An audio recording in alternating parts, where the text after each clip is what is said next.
राकेश हर साल गर्मियों की छुट्टियों में अपनी नानी के घर घूमने आता था। राकेश के नानी नाना एक दिन बातें कर रहे थे। आज हमारे गांव का एक आदमी और गायब हो गया।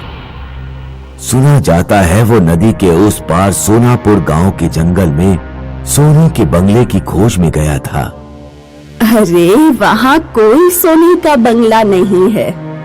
उस बंगले में भूत रहते हैं।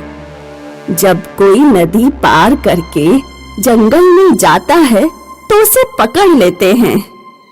नानी, क्या नदी के पार जंगल में वास्तव में कोई बंगला है? पता नहीं बेटा, हमने भी गांव वालों की तरह बस सुना है, लेकिन तुम वहाँ कभी मत जाना। लेकिन नानी, नदी में तो नाव चलती है। सोनापुर और हमारे गांव के लोग एक दूसरे के गांव में आते जाते रहते हैं। क्या सोनापुर के लोगों ने भी बंगला नहीं देखा? अरे बेटा, बहुत पहले एक ऋषि ने बताया था कि वो बंगला मायावी है, किसी को दिखाई देता है और किसी को नहीं। छुट्टियां खत्म होने के बाद राकेश शहर में अपने घर आ जाता है। एक दिन पूरे शहर में भूकंप आता है। राकेश एक छोटी सी टेबल को अपने सर पर रखकर किसी तरह घर से बाहर निकल आता है, लेकिन और कोई उसके घर से बाहर नहीं निकल पाता। घर गिर जाता है और सारे लोग मर जाते हैं। राकेश के नाना नानी राकेश को अपने यहाँ गांव में ले आते हैं। नाना नानी बहुत गरीब होते हैं, इसलिए राकेश की पढ़ाई नहीं हो पाती। जब राकेश बड़ा हो जाता है तो उसके नाना नानी कहते हैं, बेटा राकेश, अब तुम शादी कर लो, यही हमारी अंतिम इच्छा है। राकेश की शादी हो जाती है और उसके नाना नानी का स्वर्गवास हो जाता है। राकेश की पत्नी 2 बच्चों को जन्म देती है, एक लड़का और एक लड़की। राकेश अपने परिवार का पालन पोषण करने के लिए अपने गांव और सोनापुर गांव के बीच नाव चलाने का काम करने लगता है। वो रोजाना सवारियों को इस पार से उस पार ले जाता और फिर उधर से भी सवारियों को भर कर लाता। तभी वो देखता है कि नदी में एक हिरण डूब रहा है। राकेश तुरंत नदी में छलांग लगा देता है और डूबते हुए हिरण को बाहर निकालकर किनारे पर ले आता है। हिरण जंगल की तरफ भाग जाता है। राकेश को जंगल में कोई चमकती हुई चीज दिखाई देती है। जब वो आगे जाकर देखता है तो वो हैरान हो जाता है और एक बहुत बड़ा सोने का बंगला उसकी आंखों के सामने होता है। ये वही मायावी सोने का बंगला है जिसकी कहानियां मैं बचपन से सुनते आ रहा हूँ, लेकिन आज कैसे ये मुझे दिखाई दे रहा है?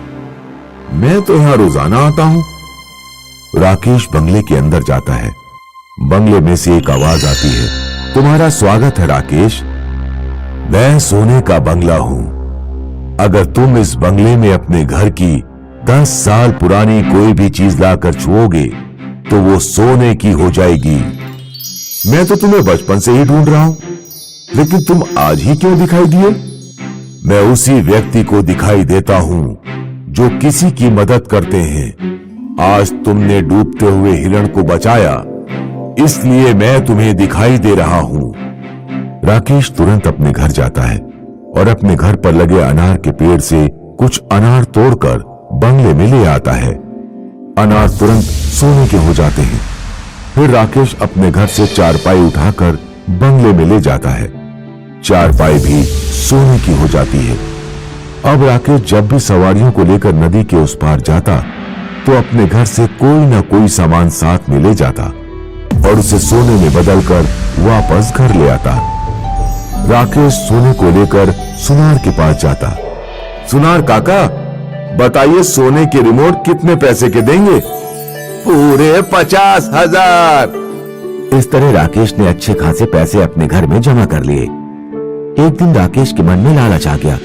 उसने सोने के बंगले वाली बात अपनी पत्नी को बताई और उससे कहा, देख, हमारे घर पर तो 10 साल पुरानी जितनी भी चीजें थी, मैं उन सबको सोने में बदल चुका हूँ।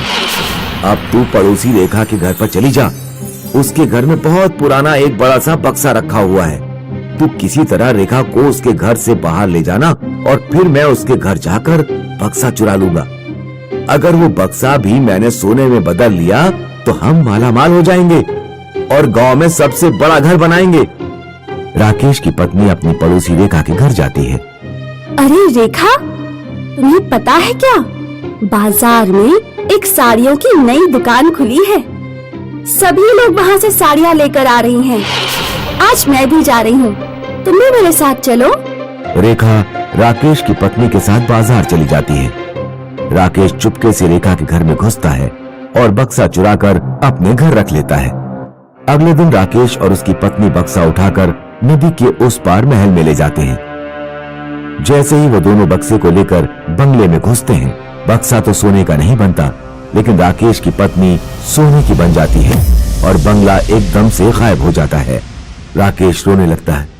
हे भगवान, ये मेरे साथ क्या हो गया? मेरी पत्नी अब कैसे जिंदा होगी? मैं क्या करूं? तभी एक सांप वहां आता है और राकेश से कहता है, मैं 1000 साल से जिंदा हूँ। तुमने लालच किया और अपने पड़ोसी का बक्सा चुरा लिया, इसलिए बंगला गायब हो गया और दंड के रूप में उसने तुम्हारी पत्नी को सोने का बना दिया। मुझे माफ कर दीजिए, मुझसे बहुत बड़ी गलती हो गई। मुझे लालच नहीं करना चाहिए था। मैं वादा करता हूँ अब जिंदगी में कभी लालच नहीं करूंगा और ये बक्सा भी अपनी पड़ोसी को लौटा दूंगा। फिर सांप राकेश की सोने की पत्नी को असली पत्नी बना देता है। दोस्तों, इस कहानी से हमें ये शिक्षा मिलती है कि हमें अपने जीवन में लालच नहीं करना चाहिए।